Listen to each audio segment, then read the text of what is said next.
Hello family. रोज रोज टिफिनसाठी काय करू खूपच वैतागणारा प्रश्न असतो आणि घरात ते वस्तू अवेलेबल पण असाव्या लागतात. तर आज काहीच सुचत नव्हतं, त्यामुळे मी मुलीच्या टिफिनसाठी एक मस्त अशी रेसिपी तुमच्यासोबत शेअर करणार आहे. मी बाजरीचं पीठ, गव्हाचं पीठ आणि बेसन पीठ अशी तिन्ही पीठं समान प्रमाणात घेतली आहेत. आता माझ्याकडे ना स्प्रिंग ऑनियन अवेलेबल होतं, कांद्याची पात, त्यामुळे मी थोडी ती घेतली आहे.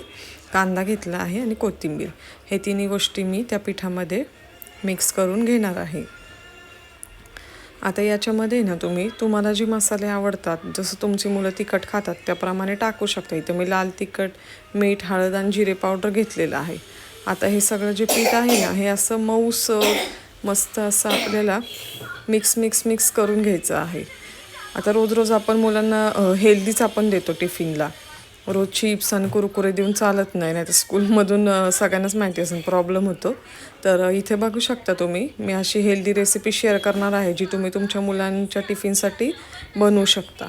आता मी इथे स्प्रिंग ऑनियनचा यूज केला आहे. तुमच्याकडे जर दुसरी कोणती भाजी अवेलेबल असेल, जसं की मेथी आहे, शेपू आहे किंवा नुसती कोथिंबीर जरी तर तुम्ही टाकली ना पिठामध्ये, एवढं भारी लागतं ना. बाजरीचं पीठ याच्यामध्ये मेन काम करतं. बाजरीच्या पिठामुळे जो खुसखुशीत खमंगपणा येतो ना, त्याने खूपच छान लागतं आणि मुलं पण आवडीने खातात.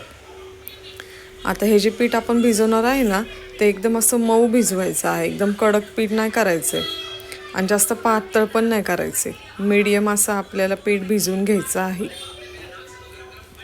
मस्त असं ते मी सगळं एकजीव केलेलं आहे.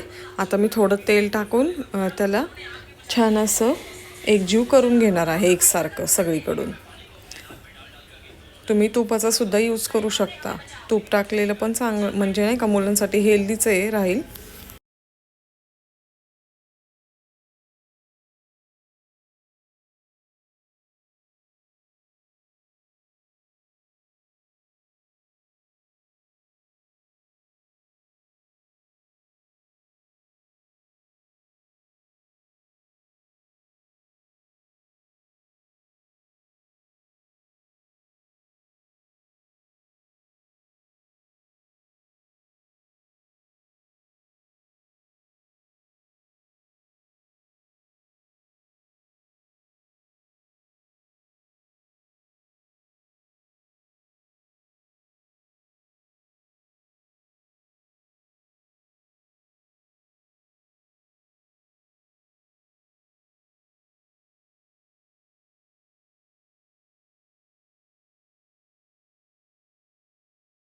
सगळ्या साईडनी पातळ असं थालीपीठ थापून घ्यायचं आहे आपल्याला एकसारखं. जाड नाही ठेवायचं. जाड ठेवलं ना तर मग कसं आहे, ते आतून नाही शिजत, नुसतं वरच्यावरच ते गरम होऊन जातं, पण आतमधून जे आहे ना ते चिकट राहतं पीठ. तर आपण जे पीठं यूज केलेली आहेत ना, तर डाळीचं पीठ पण आहे त्याच्यामध्ये, त्यामुळे ना पातळ असं, जेवढं पातळ करता येईल ना तेवढं पातळ आपल्याला ते थापून घ्यायचं आहे. जर तुम्हाला तव्यावर नसेल थापायचं तर तुम्ही ओला कपडा घ्यायचा आहे, रुमाल घ्यायचा आहे ओला, त्याच्यावरती ना थापायचं आहे आणि मग नंतर ते तुम्ही गरम तव्यावरती पण टाकू शकता.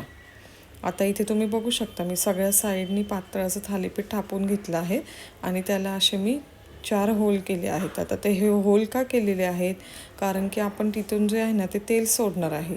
तेल सोडल्यामुळं कसं आहे ना, सगळीकडून ते खरपूस असं भाजलं जाणार आहे. तर तुम्हाला मी पुढे दाखवते. बघा, आता मी गॅस चालू केलेला आहे.